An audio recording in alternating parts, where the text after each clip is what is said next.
Hi, everyone. NFP Day, Super Moon, Low Sinatra, TGIF, brother. Shahab, how are you? Everyone doing okay? Okay, so big number considering we're in the middle of a bloodbath here. I have a couple of observations, although, after a number, before a number, you could kind of throw out your charts at least, for what's going to happen and predict the reaction. Better to react to the reaction. Anyway, I have a couple of thoughts here. I believe that we're achieving objectives in Euro that Grega talked about. So that's why it pays to be a subscriber. Yeah, no, I don't want to do the Corona song. I'm sorry I wrote it, the Corona song. So, here's Euro, here's Grega. Yeah, it looks like he had it, just a little bit over 113 and then, back down. So here we are.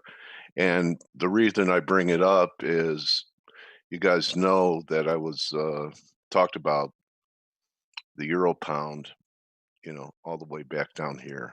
All right, looking for 87, and I scalped it a couple of times this week from the short side, but euro's making new highs here, and so far euro pound isn't. And if it does, I don't think it'll confirm. So this is the first sign that the dollar might be at least short term. I don't expect a big dollar turn, but I think we're overdue to maybe get some type of retrace back to 98.30 or so. And actually, I'll probably get stopped out, but I'm trying the S&Ps down here. Got long at 20, risking 20 handles just in case this was A and this is A, B, C for B, and we get a C, and take that with a grain of salt because I don't know anything about Elliott wave. Okay. It cannot go down, even correct. Okay. Well, I've come to learn that anything and everything can happen. So I used to have real strong opinions and be a hard-headed, stubborn guy, and I got carried out on a stretcher a few times. So be flexible and uh, so Steve's crying in real life. Okay, so all right, don't cry, Steve. The other observation, and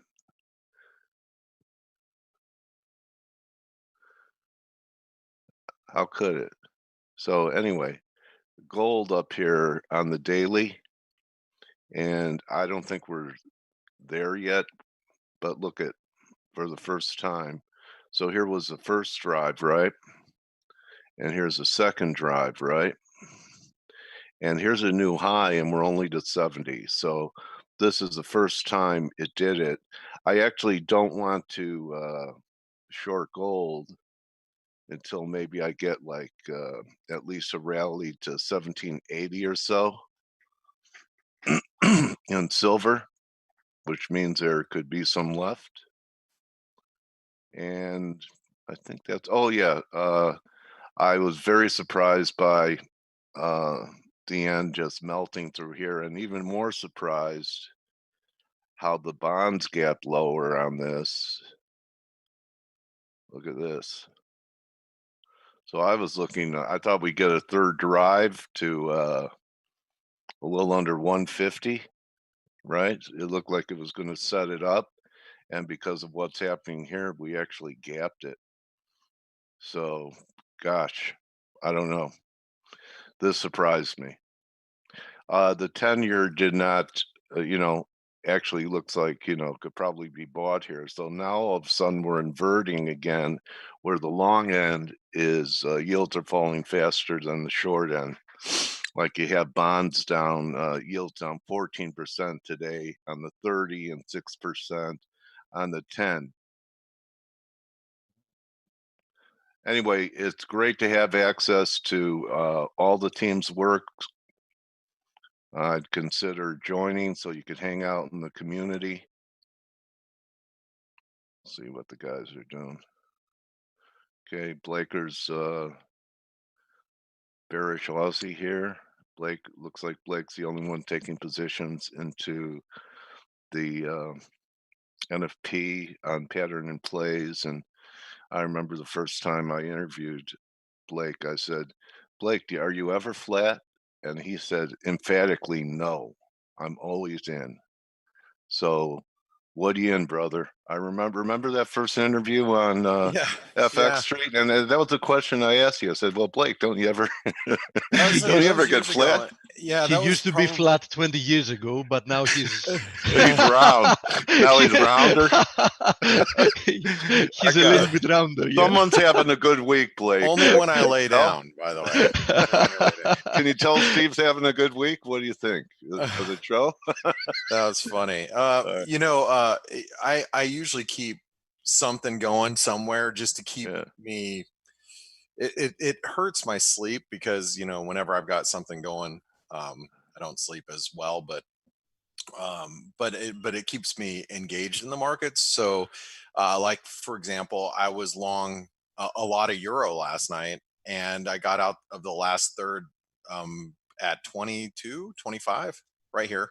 nice. Um, so those are the type of that's the type of thing that I'll have going on. Because the problem with for me and for probably a lot of you guys is that the markets move during the European hours, and for me, I got to sleep. So I was long a bunch, and obviously I missed a lot of this move because we were sitting up here at the 112.40 level, and I'm like, I kept buying at the end of the day, when we were down here at 112, Yeah, because I knew it was breaking out. We closed above channel resistance, guys. So if you didn't if you didn't know that, I mean, I was telling everybody last night I'm buying euros, and then I was buying dips all the way down to like 112. I guess it was like 112, 12, 10, somewhere around there, or 20, right around here. We got back to 112.40, and I pulled most of it off. Well, here, this is the dip right here. We pulled back to 112.10. I was actually getting my haircut at that point, and I was buying actually when I was around that level, and we got back to 112.40, and I took some off, and I'm like, okay, I'm going to keep a third, and then obviously here we are now, and beat myself up a little bit about that, but the cable is also really threatening a big breakout. We have descending wedge, and we're breaking out. We're at the 38% retracement. We break above this 130.30 in a big way, and it's going to be extremely bullish. So, when you're in this type of environment, you got to think, where do I park? Where do I put what currency do I really want to own? I gave you the reasons the last couple weeks why you own the euro. All right, and that's played well. I mean, whether you played it all to the upside, or if you were like me, I'm just buying it, selling it for a profit, finding a dip, buying it, selling it for a profit. That's just how my week's been. It's been good, and like I still beat myself up about the Euro Canadian. I played this a couple of times, but I own this at 144,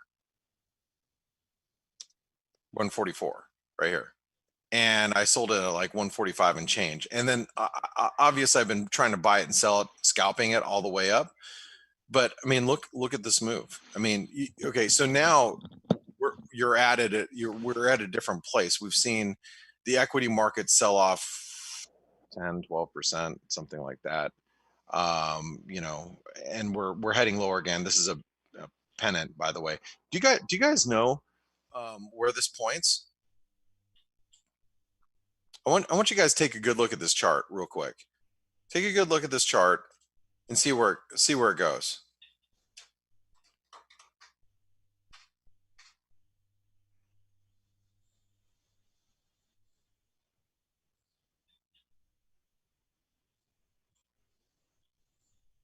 I'm gonna do the work for you.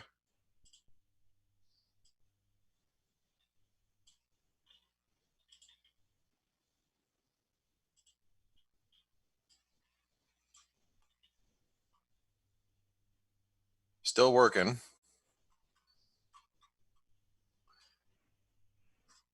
Long-term trend line, right? Long-term trend line, 127% of the last, like this kilo right here, 127% extension before the last like uptrend, and it comes in right around the uptrend line. So roughly, let's just say 2,600 ish. So Mark Newton let's showed say that yesterday. that, Blake. what's that?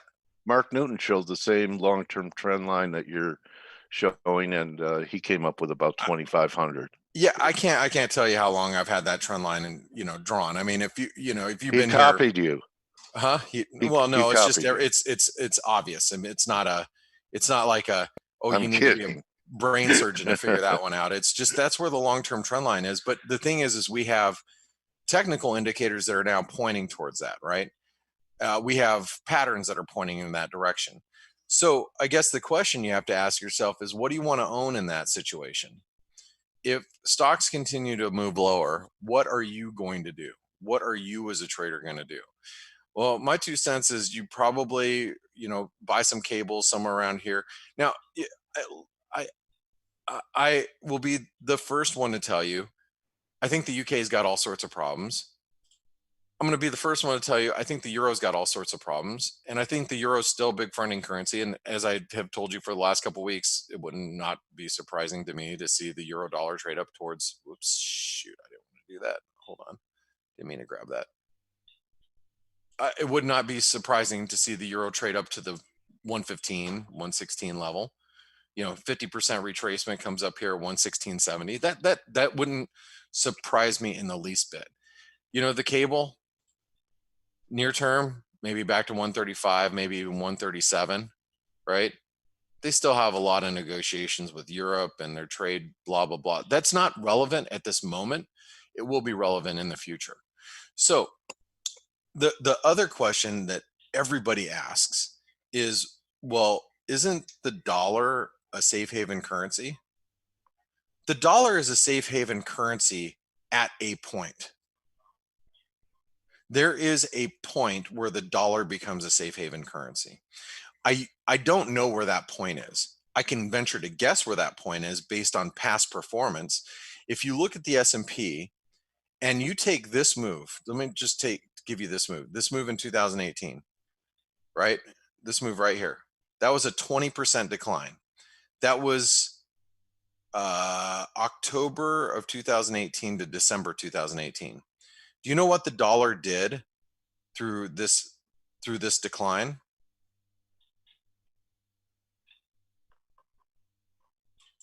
It went sideways to down.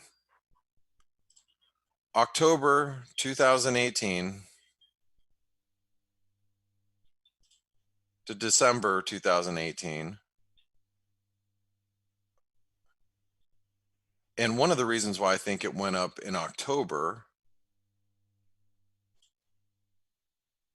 in December, we're just going to go to December. So, I mean, it overall went down like 1%. I think one of the reasons why it actually went up initially is because the whole, Pavlov's dog theory, so many people were accustomed to, oh, we're in a risk off scenario, so the dollar's got to go up from the financial crisis. That was the natural response initially, and then it just failed. I think now it's a little different because of the funding issues that the dollars had.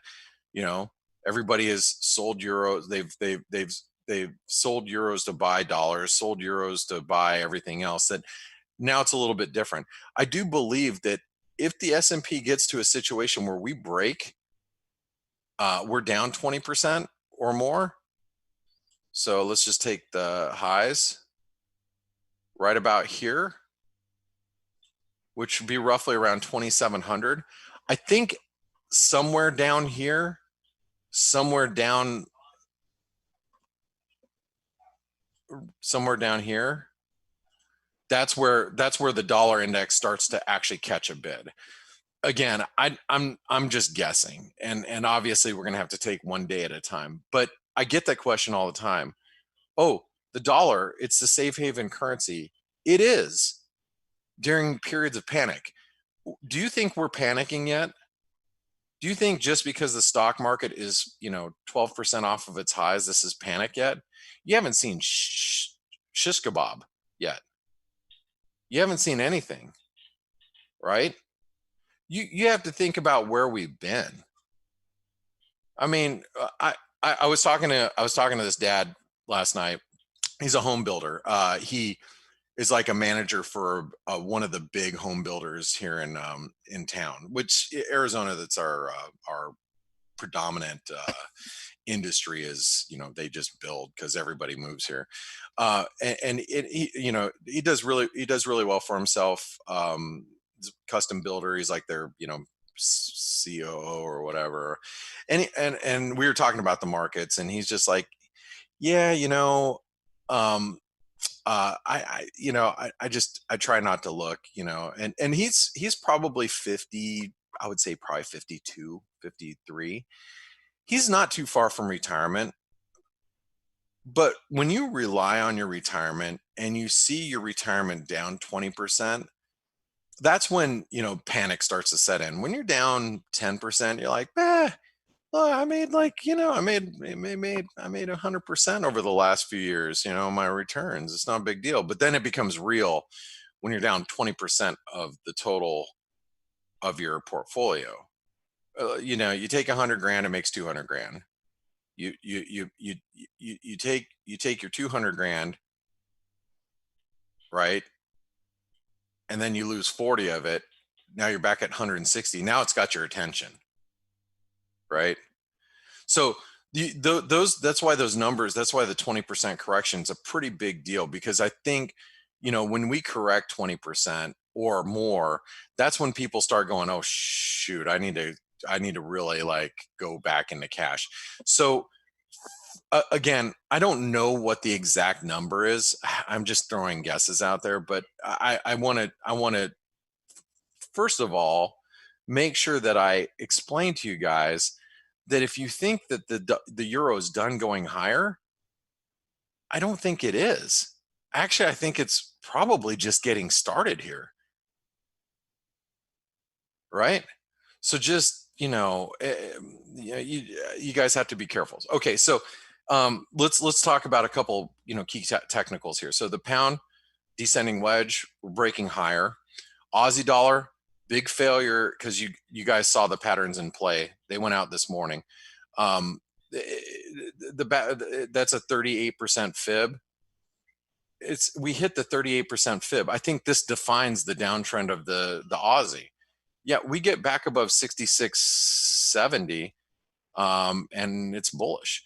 But if you're like, whoa, Blake, if you're bullish the euro but bearish the Aussie, how about the euro Aussie? Don't get me started on the euro Aussie. We've been basing for 10 years. We've been basing 2012. Well, I guess you can say we've been basing for probably 4 or 5 years. But I mean, look, where can this go? 175, 190. Do you think those levels are unheard of? No, we've been there.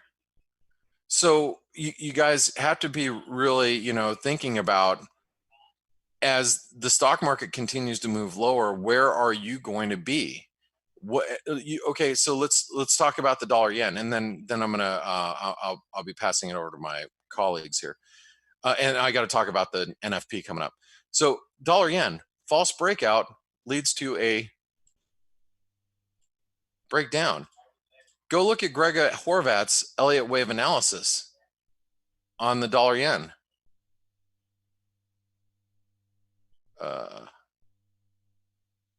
And I'll just take you to the monthly chart here.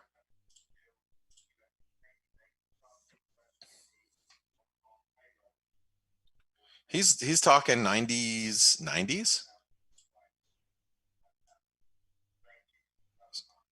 somewhere down there, right?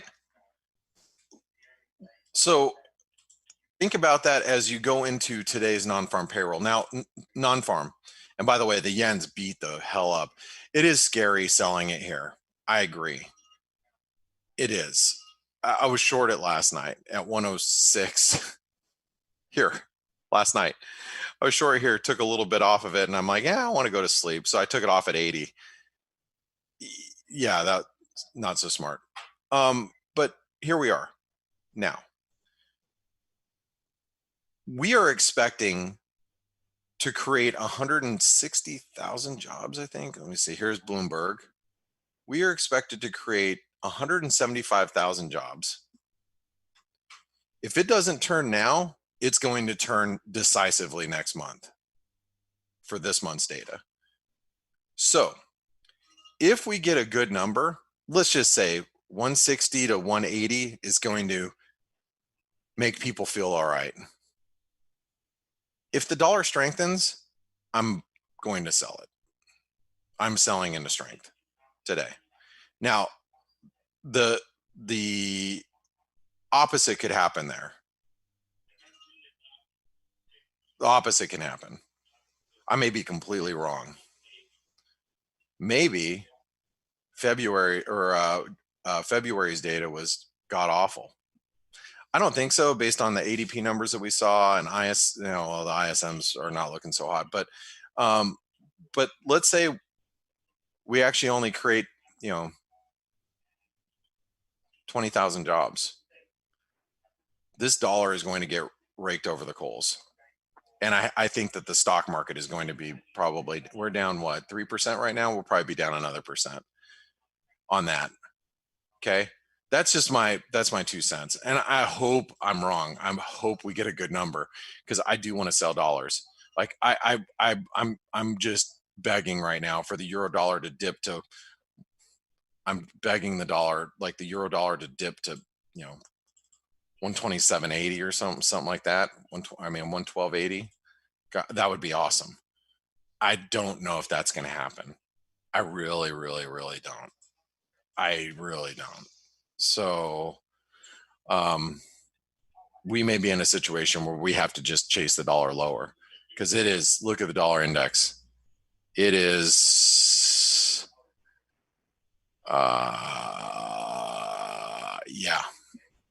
yeah, we look like we're probably going here first, somewhere down here. That would be my assumption. I don't know if we're going to, we never go in a straight line. So, if you miss it today, you'll probably be able to sell dollars on rallies. But, I use these charts and these trends, especially these longer term charts, to just kind of give me a better understanding of where I think something's going to go. So like, in the euro, you guys know I've been mega bullish for the last 2 weeks. So all I've been doing is buying dips, just trying to find a dip. If I can find a 20, 30 pip dip, I just buy it and, let it rip up 50, 60 pips and then sell it. So as long as I got a decent direction on what I think something's going to do, like I think the cable's going to 135, great. So now, when it breaks higher, I'll buy dips and, be playing it that direction for a while. Yeah, things are overbought or oversold, no matter what you're looking at, but they can be more overboughter and more oversolder. You understand that, right? Okay. So don't let relative strength stop you from doing anything. Just make it, use like oscillators, relative strength, just to be more on the conservative side when you're trading. If you see something that's a little overbought, well, and you want to get long, don't buy aggressively. Take smaller positions. All right, but I want to leave it with this, and I want to pass it over to Steven Stelios and Dale, obviously. We are in a very volatile period. Moves are fast and furious. I had some guy reach out on Twitter. He might be listening in right now, and he's like, I lost my whole account long the dollar Swiss, and I'm like, man, how does that happen? I mean, I know how it can happen, but the way it happens is over leveraging yourself and not putting in stops. Guys, you have to put in stops and you have to take smaller positions. Be safe. My ultimate goal here is to navigate you guys through this tumultuous time. myself and the team, and to make sure that you're here not only tomorrow, but a year from now, or 2 years from now, 5 years from now. Eventually you join our Forex Analytics family. That'd be great. And if you never do, that's fine too. But I'm just saying, my goal and the rest of the team's goal is to make sure we help you navigate through these very volatile times. So smaller position sizes, keep your stops tight. Don't take exorbitant amounts of risk, especially in this period. Anyway, guys, I hope you guys have a good weekend, and I hope you do well today. Good luck trading. I'm going to pass it over to Steve and Stelios. So make sure, if you guys haven't tried out Forex Analytics, make sure you do so. Okay. All right, Steve, Stelios. Hey, Blake. Hey, guys. Hey, another exciting day, huh? Oh my God. All right. Well, we have just a few minutes to jobs report. I've got to go. Yep. Too much information. I got to go pee before this happens. So I got to run. All right. I drank too much coffee this morning. See you guys. See you, Blake. Good luck. Yes, here. So NFP, as we've said, as Blake said, it's a backward-looking number, and it's for February. So the full extent of what's happening still not probably not feeding through. So there is a chance we might get a beat. But really, NFP, I don't think anything's going to happen unless it's a huge outlier. Simply because people understand this. Stelio, I still see a lot of permabulls. Of course, I haven't seen them type much since yesterday, as you understand, but I was seeing them until like 20 hours ago, really strongly believing that, all this is like, the result of like propaganda and overreaction. And yeah, the last major sell-off was in 2008. I was there. I was market making. I know, bro. Remember it very well. There's so many people who were not trading 12 years ago, and all they know is buy the dip. Exactly. So my point is, I believe that the backward-looking NFP that might be fine might actually produce another reaction higher, because all those people are going to be, like, I told you so, nothing is wrong with the economy, everything is doing great. So I wouldn't be surprised if we see like one last hoorah, like for a few days, some kind of a reaction from here higher. But I do believe that that's going to be another selling opportunity. Yeah. So I agree with you. Make that very clear. We've said we want to sell rips in equities for some time now, and it's been working. By the way, FX Trader is asking where I was trading. I was a market maker for interest rate swaps at Merrill Lynch for about 5 years. And by the way, that's a good introduction to Stelio. Yes. Can you please put the link in, Yes, I will. the special link they gave us through the email. Stelios has tomorrow a presentation for the Trader No, it's not tomorrow. It's the day after. Saturday. No, it's Saturday. Hold on, the 14th. 14th. So sorry, yeah. So sorry, in 8 days. So Stelios has in 8 days, and you can register for free. He has a presentation for Trader Expo 2020, exactly on that subject. Do you want to elaborate, Stelio? Yeah, sorry, I was muted. Yeah, so basically, if you don't know, Trader Fest is it an annual event or semi-annual? I can't remember. They do it like 2-3 times per year, something like that. Yes, yeah, twice a year maybe, and they invite a handful of speakers to, it's all about trading and strategy, and I'm going to be one of the 6 or 7 people speaking this year, and I'm going to be talking about my transition from being a market maker to trading for myself. So it's going to be interesting. It's not going to be a long presentation. I think each one is going to be around 30 minutes, but I think definitely worth listening if you have the time.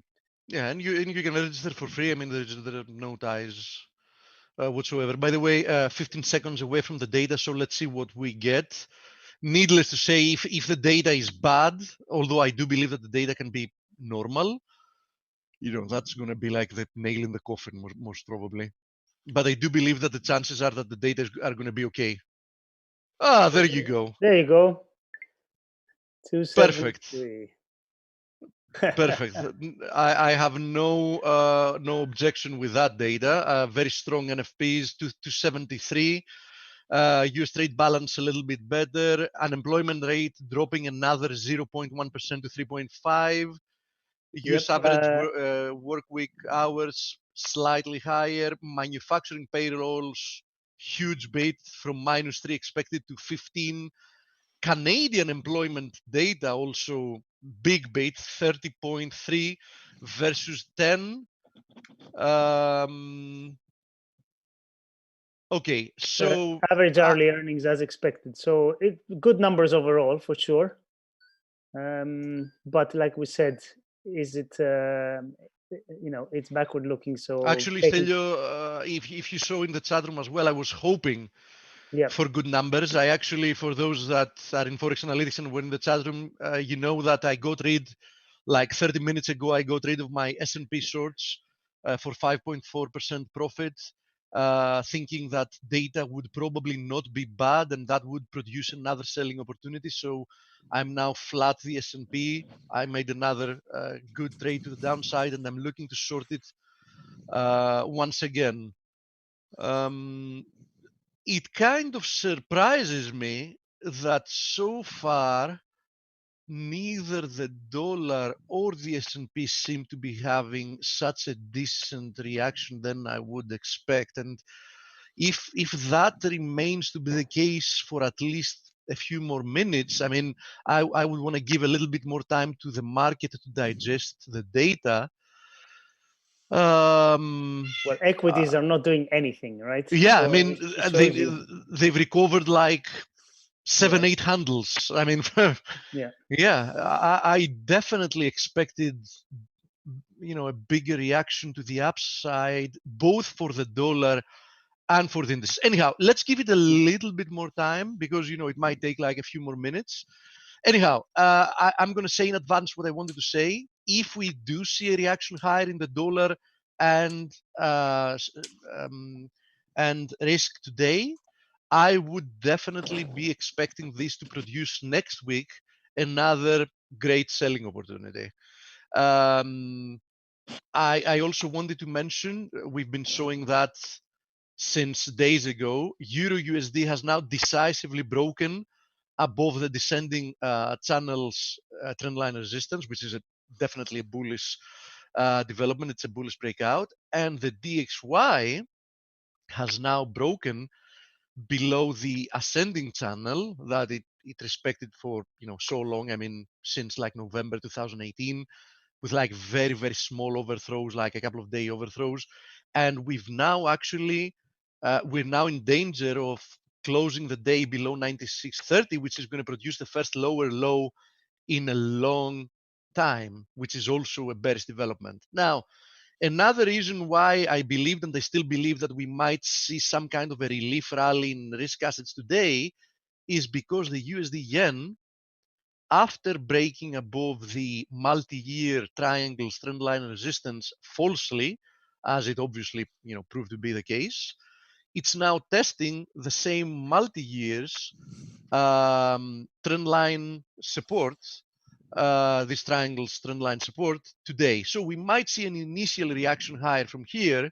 We might, but eventually, if what I expect happens with risk, I do expect, especially with the extra signal of the false break higher, I do expect USD yen to do break to the downside and continue on its path lower.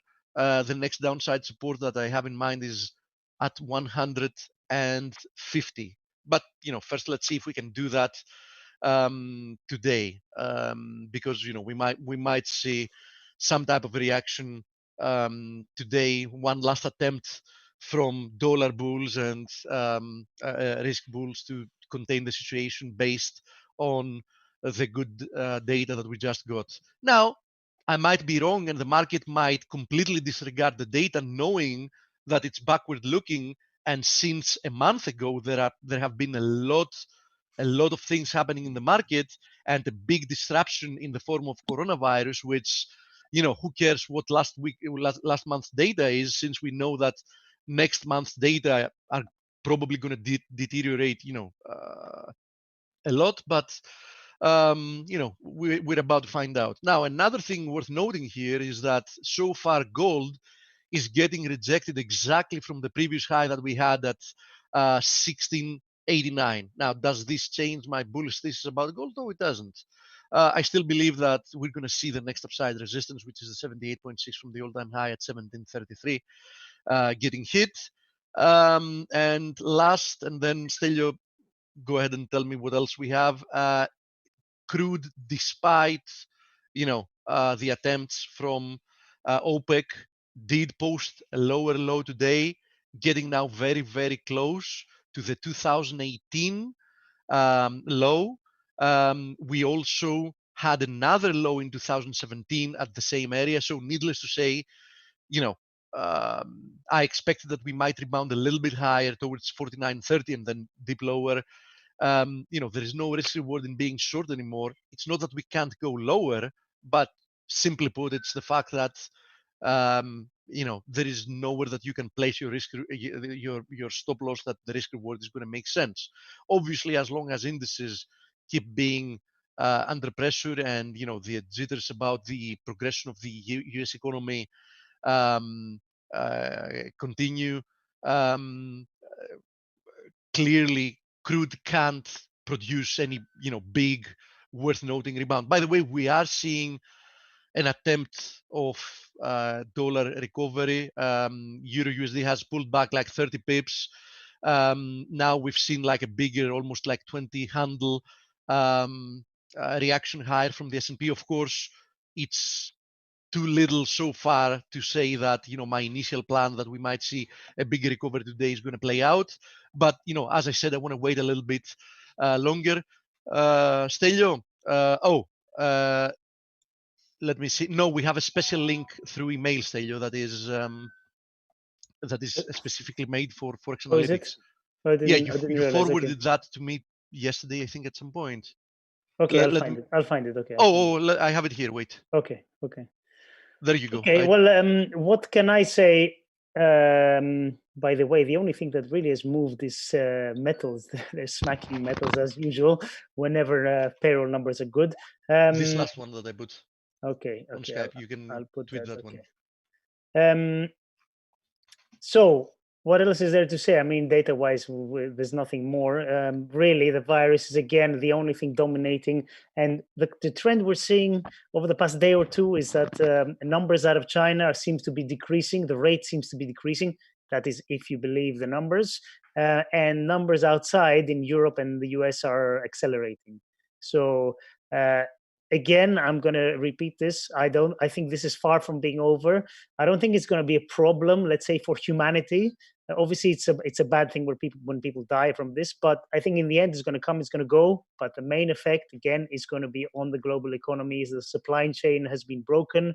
I think it's not going to be something that they're going to be able to fix, let's say, from 1 month to the next. So I think we should expect continued. And it's probably the last push that an economy that anyhow wasn't in good shape, the global economy I'm talking about now, and it was artificially being supported to manage to go through one of the longest business cycles even the longest business cycle, depending on the country, that we ever had. I mean, clearly, if we couldn't have as long as a business cycle when things were actually good in the economy, there's no doubt about why we've had it now, because every central bank and every government is just trying to artificially support this. So I think this might have been the last push that an economy that anyhow had huge problems might have needed. And I think it's going to be, quite tough for them to reverse the situation. In my opinion, the chances of going into a recession, very, very soon have now increased above the 50% threshold, at least in my personal opinion, Stelio. Yeah, I agree with that. And you've been talking about this. I remember it like 2 years ago, you were saying, within the next 2 years, I think we're going to see a recession. Obviously, we didn't know what the trigger was going to be, but when an economy is running the way it is, it only takes an unpredictable event. It can't last that much. I mean, it can't sustain any vibrations like the one we currently have without breaking. In other Okay. news, the only other Yeah. thing was oil is obviously tanking today again on these fears that this whole thing is going to continue, and it makes sense.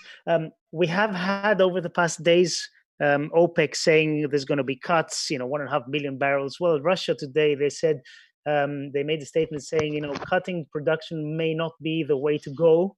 Do they have any other proposal? I don't know, but this is hurting oil for sure. I think in the end, they are going to agree something. OPEC did say that without Russia, we're not cutting anything. So I think it's a one-way street on that. How much are they going to cut? I don't know. They said 1.5 million, but obviously it could be less. But it's trading very heavy at the moment. So need to be watching oil carefully. James, I think correctly is saying on FedWatch, it's showing a 56% chance of another 50 base points cuts in 2 weeks. Crazy. Yeah. No, I think it's not crazy. And if you remember, I remember specifically saying that I'm having this conversation with Stelios from the beginning of the year when Stelios was saying that the market was pricing in another 2 rate cuts. That was at the very beginning of the year for this year. And I told him that, Stelio, I know one thing for sure. This is wrong. Because in my opinion, during this year, they're either not going to cut at all, which I thought that's the lower possibility scenario, or they're going to go all the way. I couldn't really foresee how we would go middle path, you know what I mean? So for me, it was like either we would have to go all the way, or they would attempt not to do anything if things remain like well supported, and so I think we're going all the way. I think that before this year is over, the Fed is going to be back at zero, as simple as that. So personally, I'm not surprised at all. And those of you that are listening in, that I'm not surprised at all. I don't know how many of you actually believed it, but I'm not surprised at all. Okay, so in dollar weakness, will this support XPD?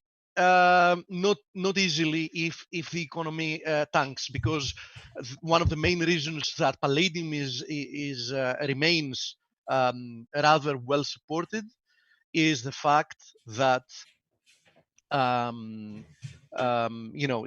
it's one of the metals used in like catalyst production. So we know that as a metal used a lot in production, if the economy goes down under, demand is going to decrease substantially. So I believe that palladium will inevitably suffer a lot if we indeed are going to a recession, and if we are to see a lot lower levels in risk assets. So I think that any rebound from palladium is going to prove to be temporary. If I'm right about the rest of the things I just mentioned, okay, obviously, but that's my thesis, right or wrong. That's what I'm currently trading, and so far it's been working out nicely, so no complaints there. Okay, so let's see. Good morning, USD yen. Yeah, I briefly mentioned USD yen. Keep in mind that USD yen is currently testing multi-year trendline support.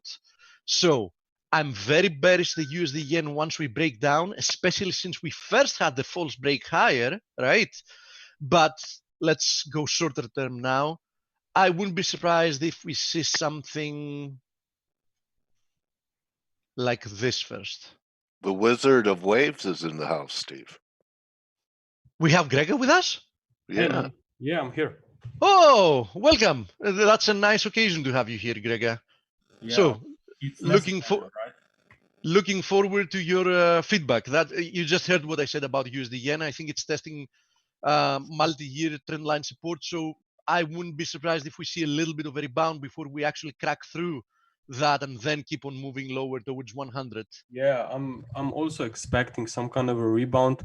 I thought actually that the blue trend line at the lowest one that you have, that this will actually be retested after already we would make a 3-wave drop. But so far that's still only one sharp wave move lower. So I would not be surprised if we just go towards 100 actually. Yeah, I mean, my next target here is roughly at 100, 150, as you said. Yeah, and okay. I'm going to pass it to you, by the way, so you can show what you have in mind, and I'm going to be here with you so we can, as always, like exchange opinions, and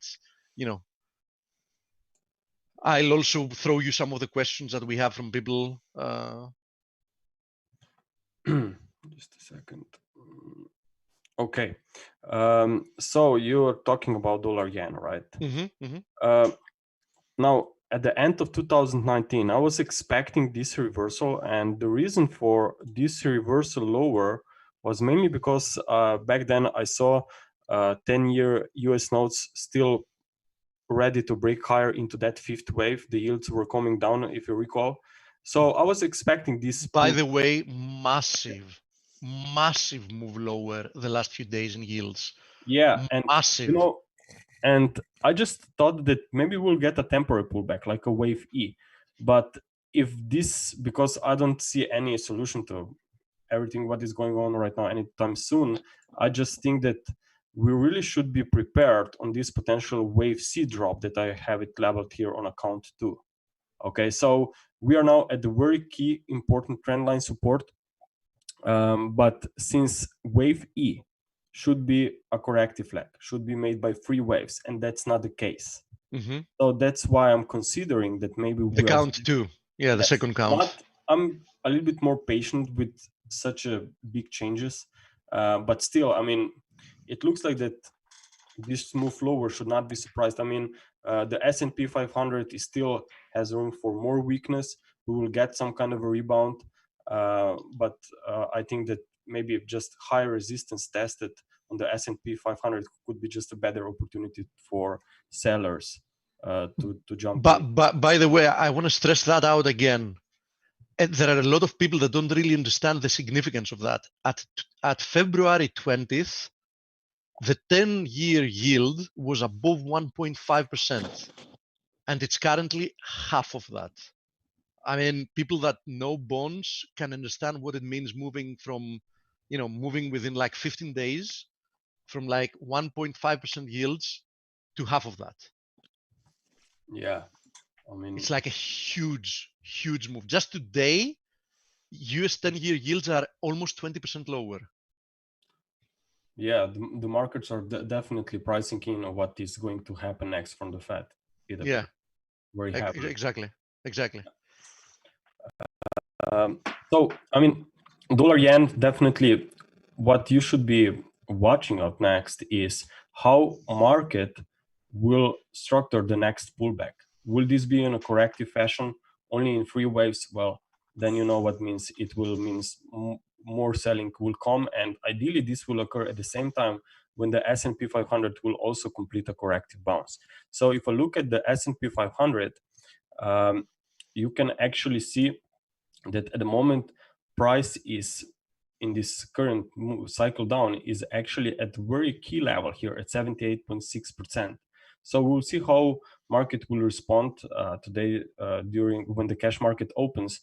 But if we're starting maybe to rally and maybe close above 3,000, then there's a still chance that we will see wave C headed up into this nice technical resistance.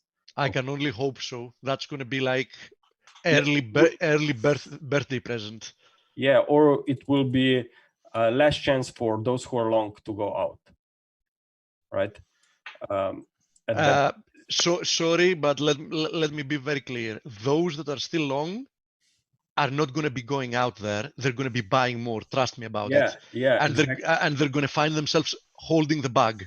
Yeah, because the sentiment will definitely go back into the positive territory. Yes. Now, imagine sentiment if we go back to fill this gap from February 24th, that stock market would almost erase all of the losses that have been seen over the last 2 weeks. I mean, that would be, media would probably go crazy about the stock market. That stock market is again recovering despite coronavirus spreading all over the world. And, that would probably somehow still put some bullish sentiment into these markets. And obviously that's the timing when I personally would be looking the opposite. I'm 100% with you, Gregor. So I'm just personally also waiting on this first resistance to be retested. I just think it's much better level, I would say, to go maybe on the short side. At the same time, as I said, the dollar yen could maybe also make a nice pullback there, but only the question is if we will see a pullback, you know. What do you think about the dollar index, by the way? Because the dollar index today is in danger of producing the first lower low in a very long time. Yeah, I will look at the euro dollar, okay? Yeah, which is almost the inverse, actually. Yeah. I'm really concerned about the euro dollar. I mean, it's obviously, I'm 100% sure that if coronavirus shutdown will happen, it's definitely will happen earlier in the Europe than in the US. Okay, I'm 100% sure that US will not allow so easily to allow those shutdowns. So if that would happen in Europe, then I still cannot imagine that the euro dollar would just so easily continue to the upside. New crisis about the migrants from Turkey is just knocking on the door. So I really do not see anything positive regarding the euro dollar. So I still think that upside can be limited on euro now from an Elliott wave perspective. I see potential flat here in the making now. In flats, wave C should stop around wave A, but obviously that's not happening at the moment. So it looks irregular correction, perhaps. Yeah. Yeah, it's an expanded flat which could take us back to this wave 2 level, and at the same time you will also see that it's the pivot area of that fourth wave triangle. Okay, so it's the perfect resistance actually, which is not far away.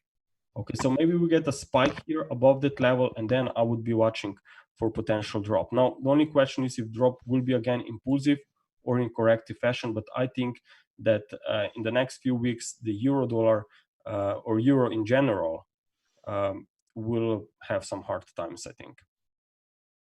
So you believe that there is, since you believe that we have a lot lower to go in the stock market, even if we get like a short-term rebound. So you believe that perhaps then the dollar might turn to a positive correlation with risk off again? Yeah, that's the interesting question, but I think it has a lot to do with the yields, how the yields will respond at the current levels. Let's not forget that the yields are in a fifth wave after all. Yeah, and even from a fundamentals perspective, if you look at it, the yields have now gone way beyond ridiculous levels. Yeah, so I mean, theoretically speaking, no matter what happens from the Fed, if new cut is coming or whatever, it is. They will definitely cut again. The question is, will they cut 25? Will they cut 50? We'll see. Yeah. Yes. So everything is already priced in. So I do not expect that market would actually maybe go far from afterwards when they cut. Actually, it may be the opposite direction. So. Okay. What about gold? Gold retested today the previous high almost to the pip. What do you think about it? I still think we're going to make it to 1733, the 78.6% fib from the all-time highs. Gold is still stuck here around these important fib levels on a monthly scale. I know that everyone is getting nervous who are bullish on gold to see this wave count because it's a very bearish structure, right? But on the daily, looks like that we are making a 5-wave advance within fifth wave. Okay, there was a minor wave 1, 2, you have another waves 1, 2, 3, 4, 5. We saw a very nice pullback back to these previous highs and also the previous fourth wave, and now we are pushing higher. So what I would be very careful is when you get these 5 waves up here within this wave 5, which should actually still reach slightly higher prices, I would say that we are now in a fourth wave pullback, then just be aware that maybe another very deep pullback could occur. Also, it will be important to see where the stock market will be at the same time. Maybe we'll be already at a new swing low and we will turn higher later for a recovery. I just think that we should be very careful at a new high once we have the completed pattern within this fifth wave. But so far, I would watch out for more upside after a 3-wave setback. The first support would definitely be to watch would be here at this wave B swing high. and then you have the fourth wave area down there, around 1650, 1640. Okay. Let me see if I have any questions for you besides what we've already covered. Crude oil is very. Oh yeah, crude. I was saying, I don't know if you were here. I was saying before that crude is testing. You have it back there on that long-term chart. It's testing the lows that we saw in 2018, in 2017. So I said that, listen, the risk reward is definitely not in favor of being short down here. Yeah, I mean, I was watching crude oil earlier today. I was considering different scenarios, but then I looked at heating oil here, and it looks like I don't want to sound bullish. I don't want to sound bullish, yes, but I mean, it looks like a wedge, right? Mm. And we are just at those levels down there. So becoming aggressively bearish right now at it's very dangerous. It's very, very, very late. I mean, we are still here on heating oil. We are at this trend line. Here on Brent, we are already lower. But if this one, which is looks like it's weaker, will make a throwover formation, meaning that price will reverse back to the upside and maybe starting to approach this upper trend line, then it's going to squeeze. It will be even more importantly to say that this wedge is valid. Okay, so yeah, I'm with you. I'm very skeptical in being short anymore crude. I mean, I was very confident of being short when we saw that rebound towards 54. I had actually said that anywhere like between 54.50 and 55.50 is a good selling opportunity. But now, as you said, I think it's very, very late. I think it's very late and very dangerous being short down here. It's not that it cannot move lower, but there is no more risk reward in being short, even if it moves lower. Yeah, of course. Definitely not worth it. What do you think about Cable? Cable is attempting today to break above a descending trend line resistance. So I mean, it's quite. Cable is probably very clear, despite, I mean, at least to me, despite this very nasty price action and overlaps. Yeah, because the price action is like tedious. It's very yeah. But I'm still leaving this valid option on the table that we are making a very big flat correction, that we will see a wave C run to the upside back to this January 1st or 2nd levels. So that's the one prediction which suggests that we will see another 200, maybe 250 pips around here. The other wave count that I'm tracking, it's more aggressively. It's A, B, and you have an ending diagonal for wave C. This one also suggests a rise, but not only towards those January levels, but to new highs. But into new high, yes. So bottom line, you're bullish in any case from here, but the question is how much can it extend to the upside? Yes. In one case, we're not going to see new highs. In the other case, we're going to see higher highs. Also, what I like is the current overthrow structure. Yes, you have here also a break above the trend line. And if you take a look on the hourly chart, okay, you can clearly see that that's an extended leg up from here. And it looks like a 1-2-1-2 scenario. So meaning that that's probably a wave three, an extended one. You will get a pullback and then another push. Perhaps a little bit higher, then a pullback to retest the broken trend line resistance as support, and then higher from there. Yes. So the overall, I just would not be surprised to see more upside after a pullback on pound. At least maybe at the start of, let's say, next week. Okay, nice.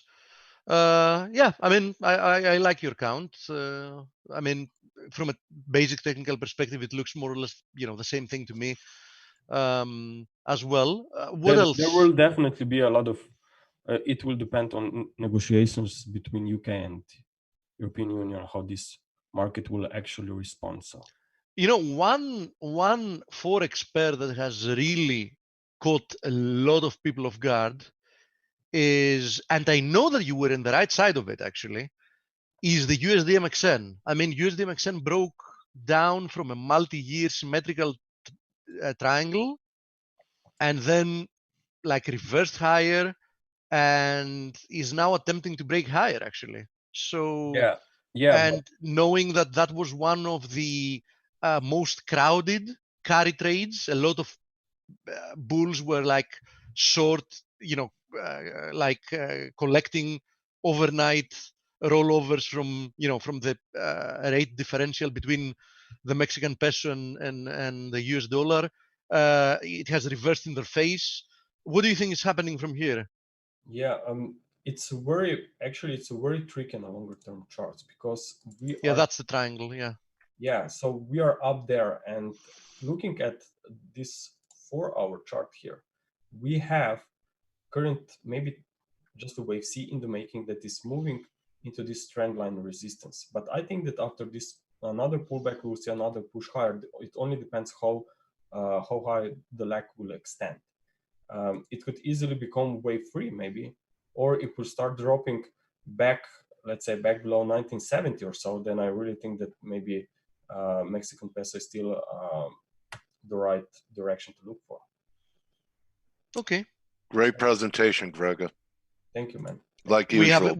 We have an interview, coach, right? Yes. But always great, especially with what's going on. Grega, thanks for coming in.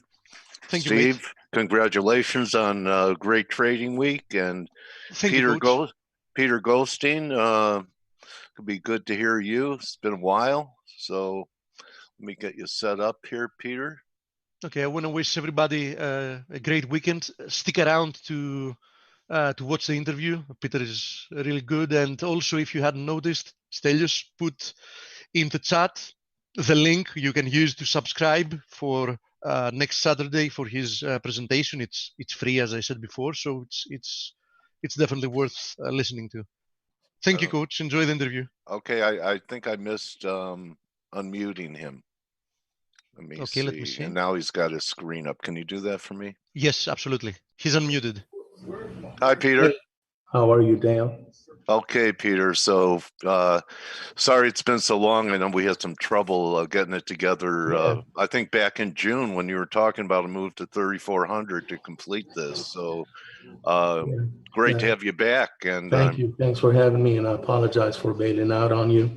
Oh, that's okay. It happens occasionally with people. So I'm going to try and fit all this in. All right. 30 minutes. I'm going to be out of character and not interrupt you a lot. All so right. Just go ahead, buddy.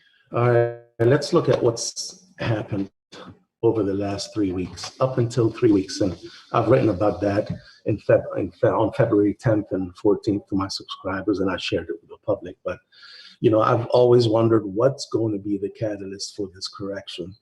And here's the thing about the coronavirus. It's occurring at a cycle peak, unlike the Asian flu of 1957, SARS of late 2002, and the swine flu of late 2009, which all occurred at a cycle bottom. So how much further could have stocks gone down? And so today we live in a different world. You got economies highly reliant on China-based supply chains. And I have a little business that produces products in China. I can order stuff right now, but I have no idea when I'm going to get it. What's the butterfly effect? Butterfly effect is the chaos theory, meaning the smallest flutter of a butterfly's wings will send ripples around the world. Okay, got it. And that's why. So is the coronavirus recessionary, deflationary, or both?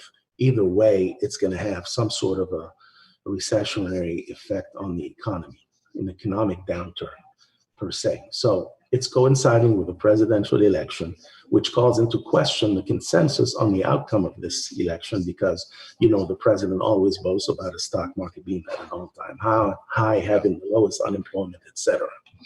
Yeah. So here are the 3 bear markets that I'm citing. In 1957, you had the Asian flu.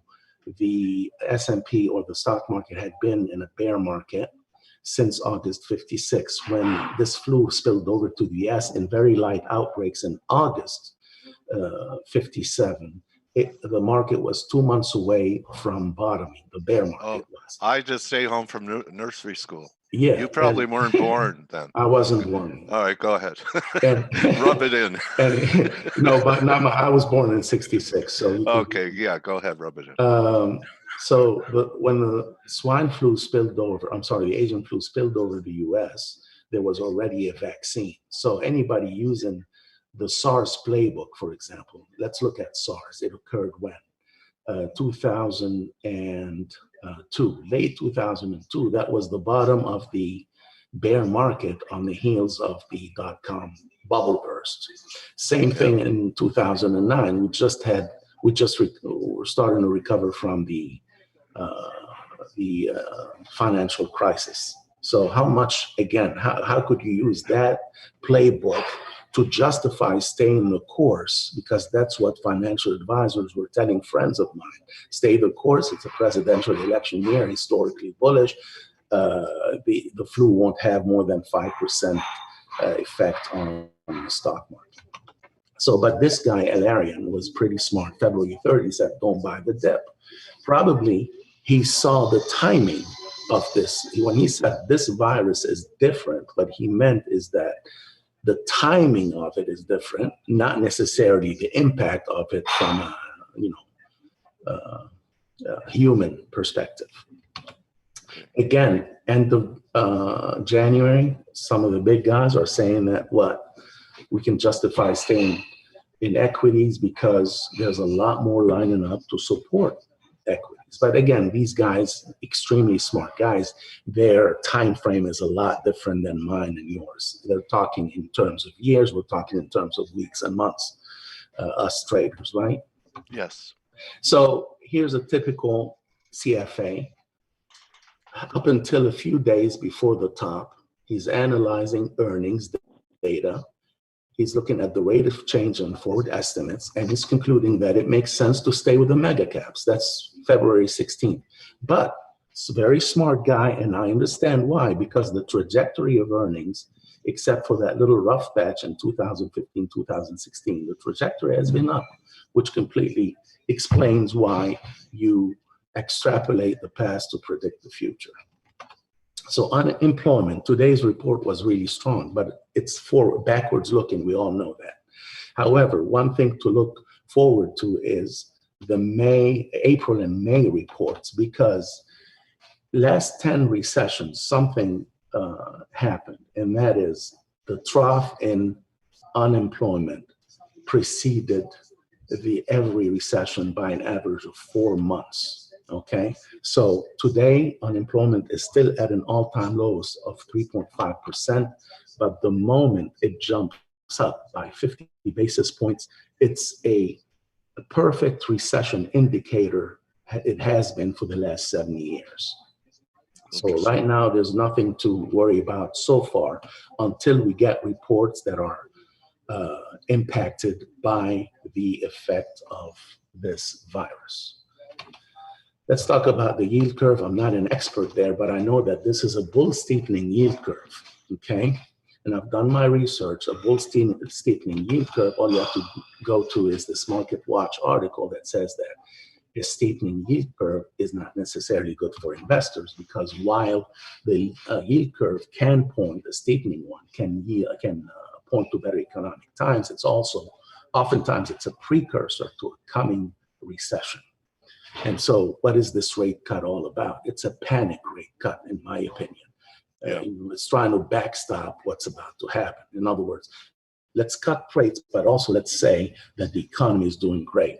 But I think they're trying to get in front of it.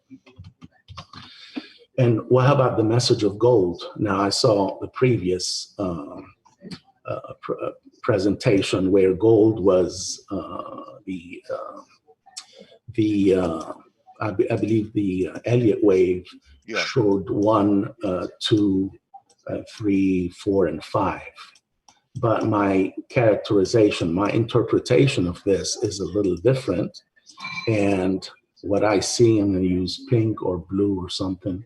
That was an ABC, XABC. Actually, I have it labeled. I don't know why I'm drawing on top of it. That was my interpretation. You have a real nice inverse head and shoulders continuation base.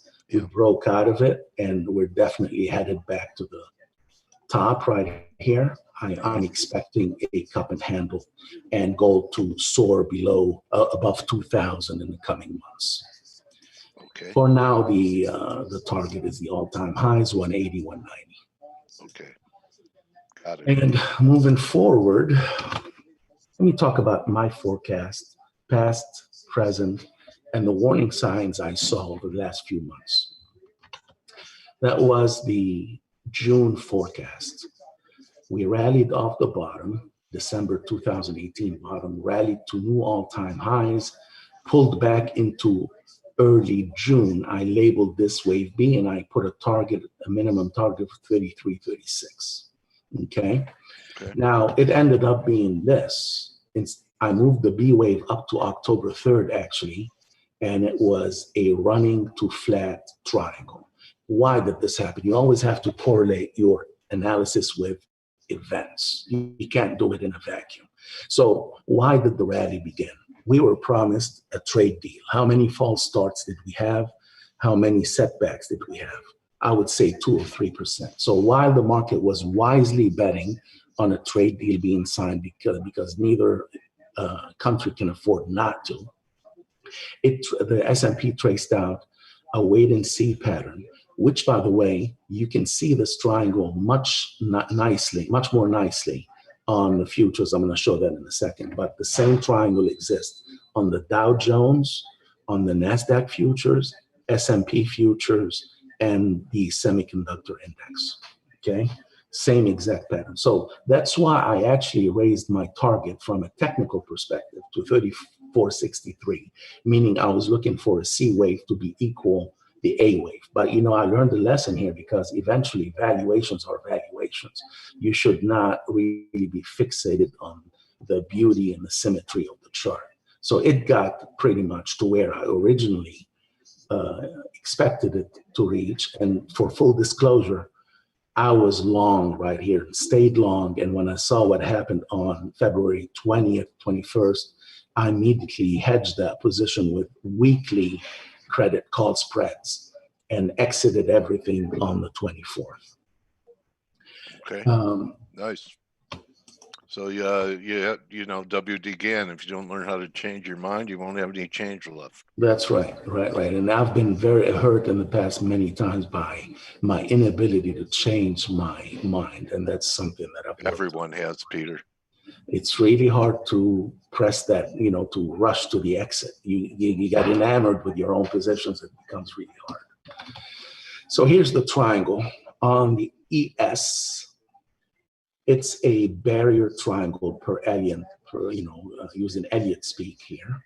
And then on October 3rd, when we got that weak manufacturing report, it was the bottom right here. And actually, this is what happened. We went all the way down past the volume point of control of 2019, and we retraced everything down to the penny that has happened since October. In other words, we erased all the Q4 2019 gains by this first move.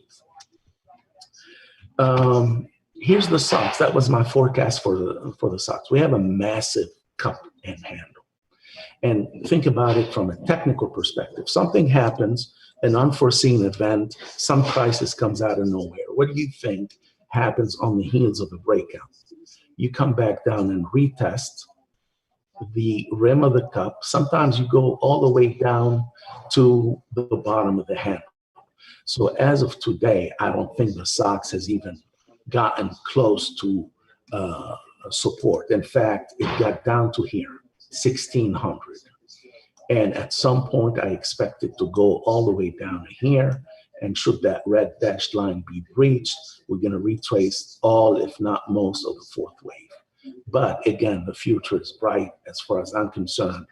This SOX, once it finishes correcting, it's going to soar and go past 2,000, reach as high as 2,600. So can you go back to that just one more time? Sure. Okay, so you think there is a possibility of a pullback to 1,400? I would bet on it that there will be, and I'm going to show you why this correction isn't over yet and what's happening, has happened, what's happening today. And yes, not only 1,400, but listen, if this gets worse from a supply chain perspective, who knows, sentiment, we could go past 1,400. Negate the breakout. Yeah, we could negate the breakout for a while if there's a recession. We just don't know yet. Numbers don't show it yet, at least not fully. NASDAQ Composite, I felt like a fool in February because since 2013 and then 2015, my ultimate target was 93.60. We got to it in June, we hit it, pulled back, January. And then February, all these passive flows, man, it was incredible. This red candle used to be a beautiful green candle approaching 10,000. Suddenly, look at this reversal. I felt like a fool up here. I said, I must be missing out or missing on something. I must be missing something as far as my technical analysis. So I'm going to raise my target to 10,000 because I'm starting to capitulate. But here we go. The string got stretched way too far, and now we're seeing the effect. So the triangle is right here.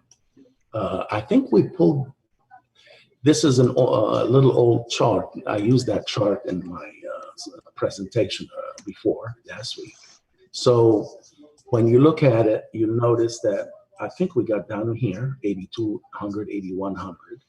Yeah. I think at some point, because the nature of this bearish crab, I don't want to get too technical, but this massive crab pattern reached its target in 2018. There was an unwarranted fifth wave, and then we crashed in 2018. And then we went past it, tested it, and finished the fifth wave. Now, what happens when the fifth wave is over? You come back down to support. This is not support. Last week was interim support. We're going to get down here, 7,600 to 7,000. Okay, what is the crab potential reversal zone? It's being back tested, 7,000 to 7,600. I'm going to show you this on a different chart, why these two levels are true support. And that's going to come up in a few minutes. So, warning sign, the transports. In November 2014, late November 2014, the transports printed a high. However, the S&P and the NASDAQ, they kept on, plugging along until early summer, late spring, early summer 2015. Now, transports were on a decline. And then when the string finally snapped, S&P at all-time high, NASDAQ at all-time high, they all came down together, partial bounce, and the decline, they all declined together into early 2016. Now look what happened here. Transports topped in September 2018. Everything came back down, or came down together into December 2018. V-shaped recovery, mid-2019 consolidation. Trade deal is signed, confirmed, and everything. We rally. We don't make a new high. S&P, NASDAQ are at my targets, and now I'm patiently waiting for the transport to break out, and they wouldn't do it. So what happened? When did they top? Transport stopped in January, right when the first case of the coronavirus hit the US. Okay. Same thing with the NASDAQ Bank Index, which I'm going to show in a minute. So I looked at the chart. I said, you know what? This thing isn't going to break out. So I'm going to see if this was a failed breakout. If this is a failed fifth wave, we're going to reverse. So I looked at the Fibonacci ratios and determined that this is a picture-perfect harmonic shark pattern. Not only that, but there was also what you can also, I'm sure you can discern this head and shoulders here. And when did it break out? Or I'm sorry, when did it confirm? Yeah. February 24th. Is it natural for an elitician like you to also be integrating harmonic patterns into it? Yeah, my analysis framework is a hybrid framework. I never ever look at one particular thing in a vacuum. Every single analysis approach is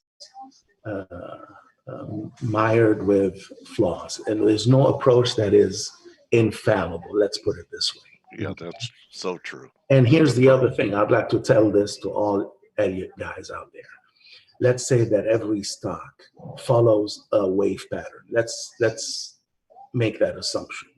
Now you have some stocks that are in a bear market, others that are in a bull market.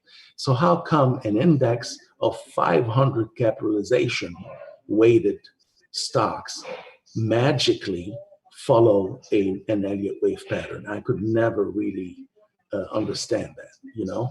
But here's the thing: I use Elliott wave when it, when it shows a clear-cut pattern, but I also try to confirm it with other approaches, including some valuation information, S&P value, earnings valuation, so on and so forth, which I'm going to show in a minute. So yes, Head and Shoulders, it broke down February 24th, and look where we are right now. Now, relative to, where was it? I'm sorry. Yeah, way overshot the formation target. So here's the formation. Look where we are as of yesterday.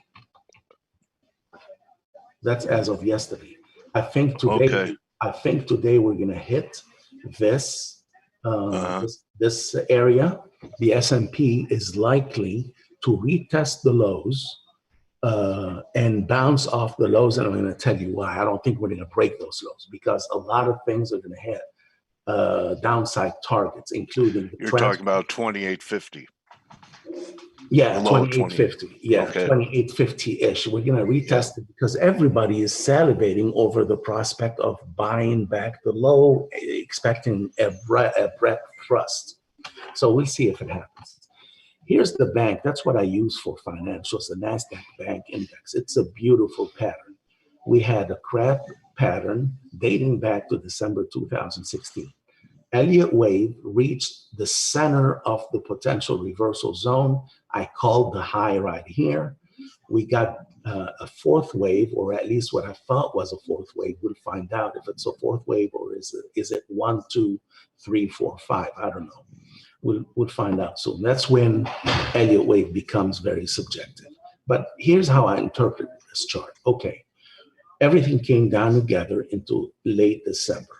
We bounced back. Mid-year, mid-2000, what happened in 2019? Sideways consolidation. We finally broke out of this flag, and we reached the edge of the PRZ right when the first case of the coronavirus appeared. And look what happened since. We're back down to what? The December lows. Okay. Who knows? We might be going further down, because if this formation is an ABC and this particular structure is 1, 2, 3, 4, 5, who knows? I don't know. Maybe we're going to go down further.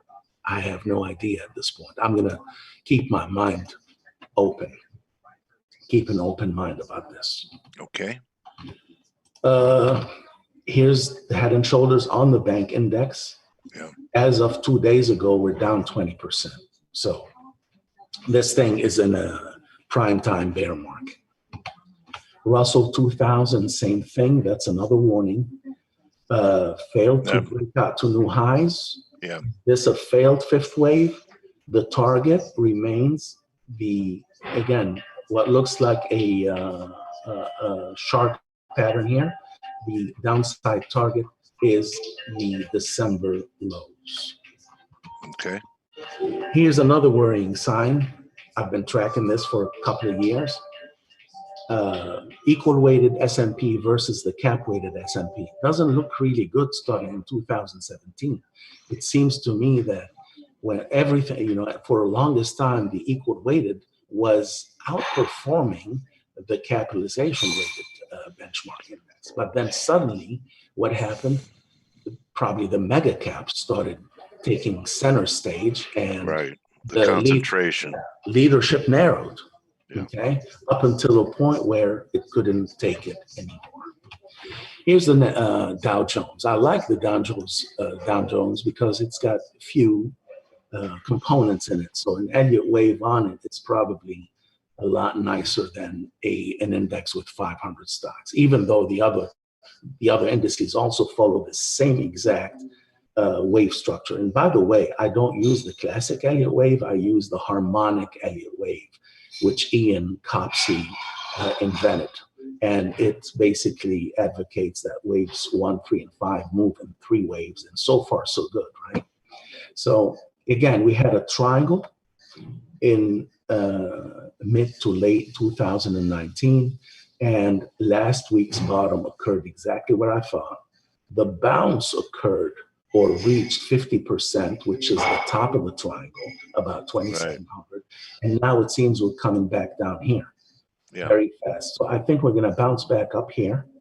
And what will happen is we're going to have a head and shoulders by late April, May. So the adage, sell in May and go away, might be more fitting than ever this year. Now, if this happens, and it's all prognostication at this point, right?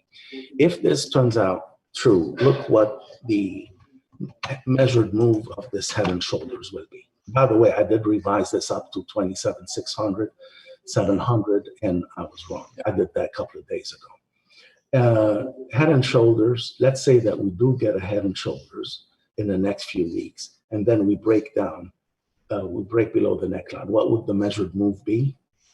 The lows of the 4th wave.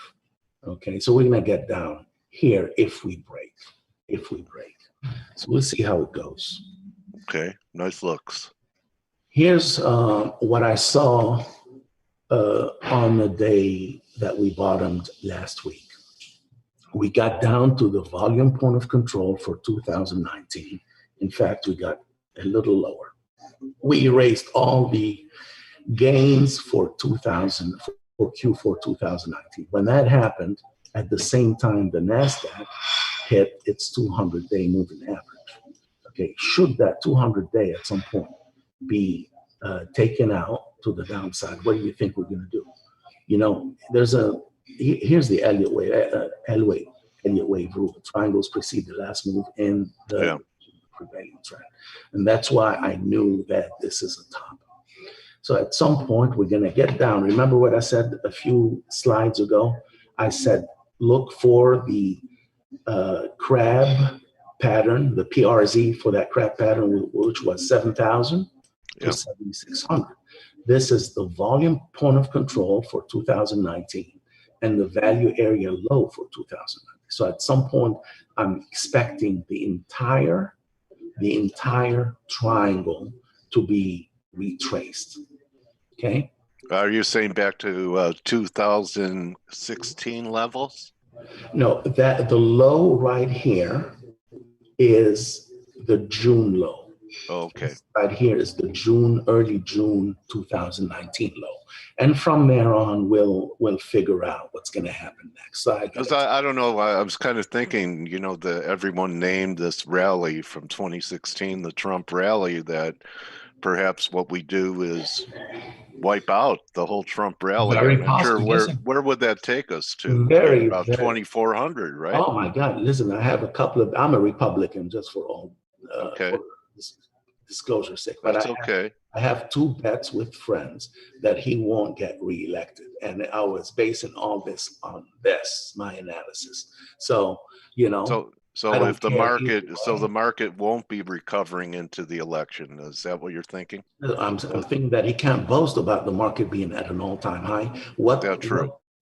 How many presidents have gotten reelected in a recession? I don't know. You know, none. Franklin Roosevelt. Yeah. So.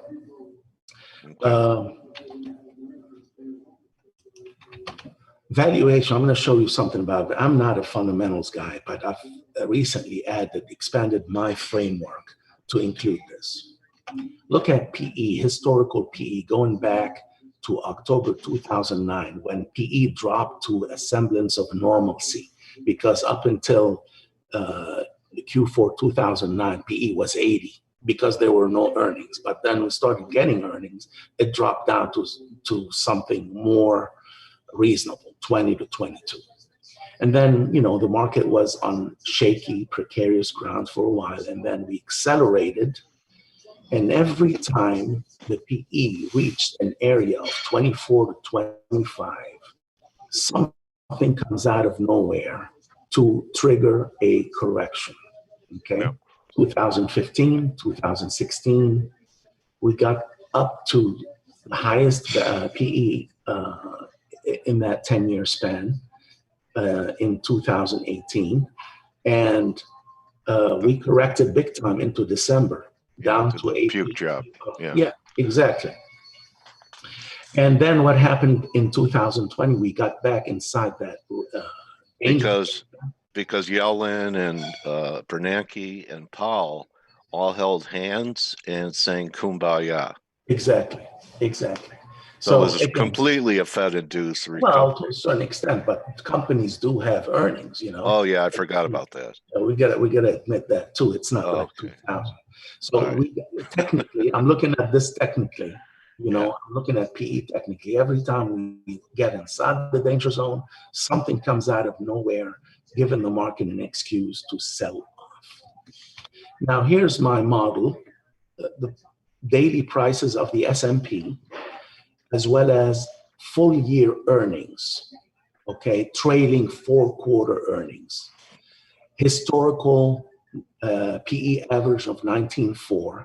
You take the earnings, you multiply it by this historical average, and you get a fair value of about what? 2,700. Again, it jives well with the previous targets I was talking about, 2,760 or so.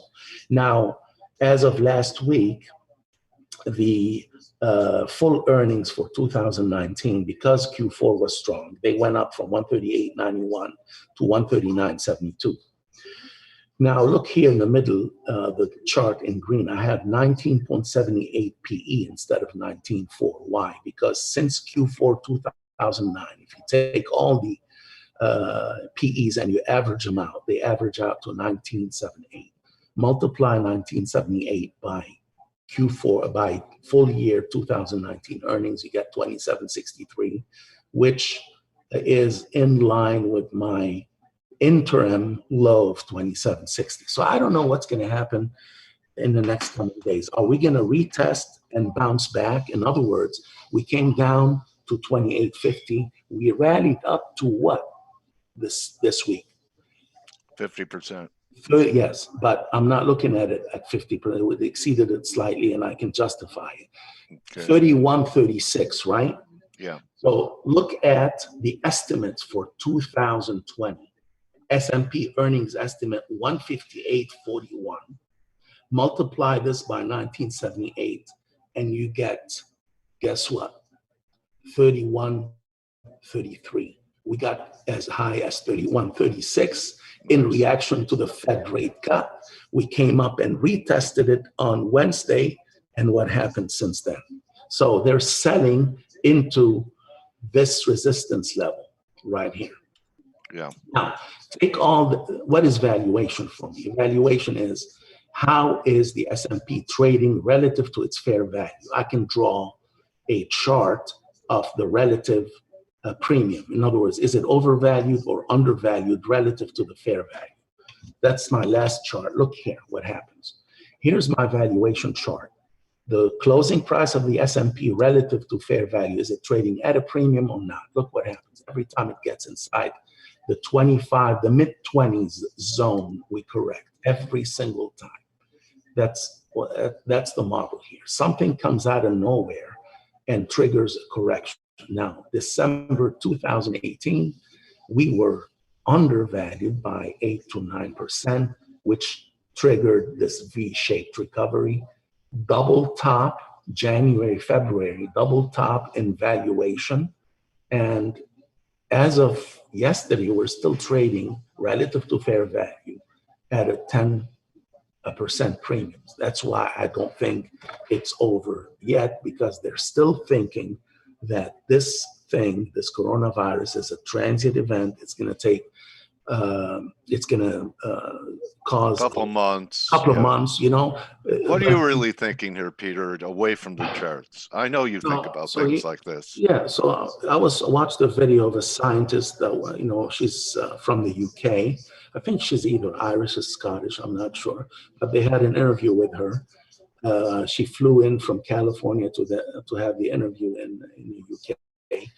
Guess what? They designed a vaccine in 3 hours. Okay, that's how it took to design the vaccine. But then you get into animal trials, human Yeah. trials, and then you need to produce millions of vaccines. Okay, what do you think that's going to take? So A couple years, year and a half. So let's say it gets contained. It gets contained, but there's no vaccine for it. So what is the consumer going to think? Well, you know what? I better save money, because if this thing causes me to be laid off, or a guy who has high hopes for a job or a new job say, you know what, I might not get it now. I'm gonna hold back on buying this new smartphone or buying this new this or that, and I'm just gonna be a little careful. And that's why I think. How about going out for dinner? Or even that, anything. Yeah, everything. Everything. And so far, the economy has been so strong, none of that has happened yet. But right, okay. That's why I want to watch the numbers next month, the jobs numbers next month and in May, and we'll see what the true story is. You know what, Peter? This was the best post-mortem on the top. And then what did doctors call it? And a prognosis of this patient going forward that I've seen in a real long time, man. Thank you so much for putting all this time and energy into edifying our community. We're all grateful. Much appreciated. I always love coming here, and thank you again, and I hope to see you again, of course. Yeah, so your family stay safe, please, Peter, and you know what? I'll talk to you a little bit later in the day, and we'll set something up for May and see how things are playing out. Great. That way we don't lose touch. And I said this on Twitter, I'll say it now, that you could be in my trading bunker anytime. Much appreciated. I'll be honored, and thank you all for attending this session. Yeah, thank you, Dale. Good hunting, Peter. Thank you so much. Have a great weekend. All right, so that's it for us, Face. Hope everyone has a good weekend. Remember, most of all, especially in times when, you know, we're facing crisis, you never know if you have faith until you need it. So don't just count your pips, count your blessings. And actually, my S&P counter trend 3 drive is working. So I won't count that. I'll count my blessings. That means working with Steve and Stell and Blake and Grega and Joe and Andre, and of course, you know who one of the best female traders in the country is. She's in our chat room, not in the country, in the universe, Amanda. So have a great weekend, everyone. We'll see you on Monday. Adios.